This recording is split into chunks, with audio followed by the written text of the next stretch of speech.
سر آپ کو ہماری پوری فیملی کی طرف سے السلام علیکم۔ علیکم السلام، آپ کے سب فیملی پر اللہ تعالیٰ آپ سب کو سلامتی دے۔ حکم کریں جناب۔ میرے دو سوال ہیں اللہ یاری جی صاحب، سر، جی اور سر، بہت ہیں سر۔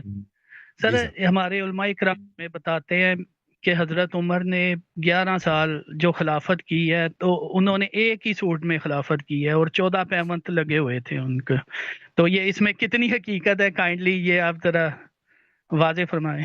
تو عمر صاحب کا شروع میں تو وہ تو بہت فقیر آدمی تھے نا، وہ خلافت سے پہلے بہت ہی ان کی محتاج آدمی تھے، خلافت کے بعد بہت امیر بنے تھے۔ اب مجھے نہیں معلوم اس کے سوٹ کتنے تھے، کپڑے کتنے تھے، بہرحال ان کی مالی حالت بہت اچھی تھی، روزانہ گوشت کھاتے تھے۔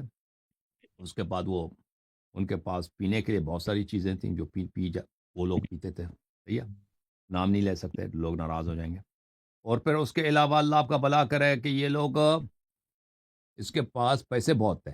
اب اس کو اس مرنے کے بعد ان کے بیٹوں کو جو ارث ملی ہے نا، بیٹے بیٹیوں کو بہت زیادہ بغات ملے ہیں، بہت زیادہ پیسے ملے ہیں، اور بہت ساری چیزیں ان کو ملی ہیں۔ اس کے متعلق میرا ایک تقریر ہے اسی یوٹیوب چینل پہ کہ ابو بکر عمر صاحب ان کی درآمد کتنی تھی، تو یہ اس پہ اگر آپ سرچ کریں نا، ایک میں نے اسپیچ دی تھی کوئی دو سال پہلے، اس میں نے بیان کیا کہ یہ بہت خلافت کے بعد یہ بہت امیر بن گئے تھے، جب مرے تھے تو ان کے پاس پیسے بہت زیادہ تھے اب عمر اور صاحب۔ دوسرا جی اللہ یاری صاحب، وہ ہمیں 3rd کلاس میں یہ پڑھایا گیا تھا، دیانت داری کا نا ایک ہم، چیپٹر تھا، تو حضرت عمر رات کو گشت کرتے تھے، اگر کوئی ضرورت مند ہے اس کی مدد کرتے تھے، اور ایک عورت دودھ میں پانی ملا رہی تھی تو وہ دروازے کے پیچھے کھڑے سن رہے تھے، تو اس طرح کے معاملات ہیں جو ہم۔ یہ حقیقت تو میں میرا ہے ایک یا یہ صرف مناظرہ ہوا تھا نا ابھی عقد ام کلثوم سلام اللہ علیہ پر، ایک مولوی صاحب ادھر آئے تھے، غلام مصطفیٰ نوری صاحب، آپ نے وہ مناظرہ دیکھا؟ جی وہ پھر لائٹ چلی گئی تھی، تھوڑا دیکھا تھا ہاں، سر۔ اس کو دوبارہ ایک دفعہ دیکھ لیں شروع سے، کیونکہ اس میں نے بہت دکھایا کہ اپنے عہد خلافت میں عمر صاحب کس طرح بے قصور لوگوں کو مارتے تھے، اور بے نوا لوگوں کو مارتے تھے، جو بچوں کو مارتے تھے، عورتوں کو مارتے تھے، جن کا کوئی قصور ہی نہیں تھا، کوئی شخص حدیث نقل کر رہا اس کو مارتے تھے یہ، اور بے عزت کراتے تھے کہ تم نے حدیث کیوں نقل کیا۔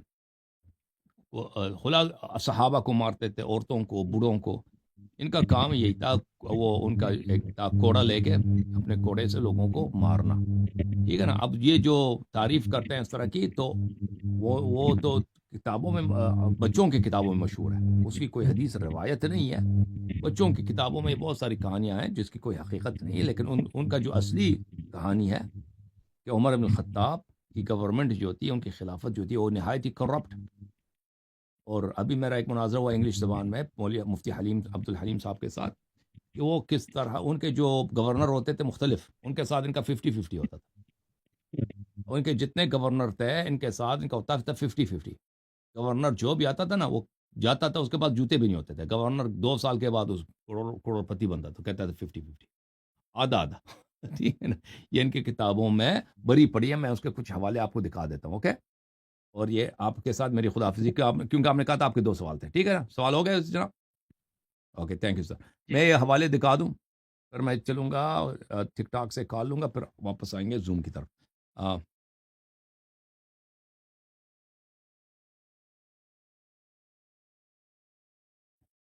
عمر بن الخطاب اپنے گورنروں سے، ہاں، ان کے گورنر بھی سب صحابہ تھے، اس طرح نہیں تھے کہ وہ معمولی لوگ تھے، ان کے گورنر جتنے تھے صحابی تھے، اور ان گورنر یہ اتنے کرپٹ تھے کہ خود عمر بھی کرپٹ تھے، تو ان سے آدھا مال لیتے تھے ان کا۔ یہ معرفت الرجال ہے یحییٰ بن معین کی، یہاں پر صفحہ نمبر 43 ہے، حدیث نمبر 32 ہے، ابن ابی کثیر سے روایت ہے، استعمل ابن عمر بن خطاب ہؤلاء الرہط، عمر صاحب کے گورنر یہ لوگ تھے۔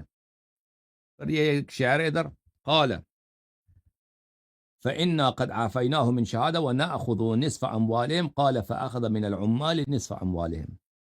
عمر بن خطاب صاحب نے کہا کہ لوگ شکایت کرتے ہیں کہ میرے گورنر بڑے کرپٹ ہیں، میرے گورنر چوری کرتے ہیں بیت المال سے، ٹھیک ہے نا۔ تو بھائی میں اس کو تحقیق نہیں کروں گا، انویسٹیگیٹ نہیں کروں گا، شہادت کسی سے طلب نہیں کروں گا، لیکن اپنے گورنروں کا نصف آدھا حصہ میں لے لوں گا۔ پھر اس نے ان میں سب میں سے جتنے گورنر کے پیسے تھے، ہر گورنر کے اس کے آدھے پیسے اس نے لے لی. یہ کتاب ہے الطبقات الکبریٰ لابن سعد جلد نمبر 3. یہاں پہ ملاحظہ کریں، آپ کی خدمت میں عرض کروں کہ عمر بن الخطاب نے اس کے جتنے گورنر تھے، ان عمر امر عمالہ فکتبوا اموالہم، اس نے اپنے گورنروں سے کہہ دیا، کوئی عراق میں، کوئی شام میں، کوئی مصر میں، بحرین، یمن، بصرہ، کوفہ، ٹھیک ہے نا، مختلف علاقے تو بڑے دور دراز علاقے تھے. مکہ میں کوئی گورنر ہے، اپنے لکھ دو تم نے کتنے، تمہارے پاس کتنے پیسے ہیں. منہم سعد بن ابی وقاص، ان میں سے ایک سعد وقاص ہے، سعد بن مالک. فشاطرہم عمر اموالہم فاخذ نصفا واعطاہم نصفا، تو انہوں نے اپنے اموال لکھ دے، کسی نے کہا میرے پاس 1 کروڑ ہے، کسی نے کہا 50، جتنے لوگوں نے کہا نا تو کہا 50 50 آدھا ایسا لے لیا. تو یہ ہے کہ بدعت ہے کہ نہیں؟ گورنمنٹ اس کا کتنا کرپٹ ہے بھائی. آپ اس کا آدھا کیوں لیتے ہیں عمر بن الخطاب؟ یہ کوئی سنت ہے؟ نبی صلی اللہ علیہ وسلم اسی طرح کرتے تھے کہ صحابہ کے آدھے اموال لے لیں. وہ اس لیے لے رہے ہیں کہ عمر کو پتا کہ یہ چور ہیں، انہوں نے بیت المال سے چوری کیا، ٹھیک ہے نا، آدھا اسی لیے لے رہا وہ، اور ان کو عزل بھی نہیں کر رہا، آدھا لے کے جیب میں رکھ لیتا اور باقی جو کہتا آدھا تم رکھ لو. اور بہت سارے کتب میں یہ واقعات لکھے ہیں، ٹھیک ہے نا. تو آپ مزید آپ کا وقت نہ لیں. یہ عمر بن الخطاب کا کرپشن کا یہ تھا. تو یہ ایسا آدمی امیر بنے گا نا، آدھا ہر گورنر ہر جگہ چوری کرتا ہے، 50 خلیفے کے ساتھ 50-50 ہو جاتا ہے. 50-50. وہ آپ کا صدر ہے نا پاکستان، اس کو مجھ سے 10% بولتے تھے، لیکن عمر صاحب اس سے زیادہ لیتے تھے، 50-50.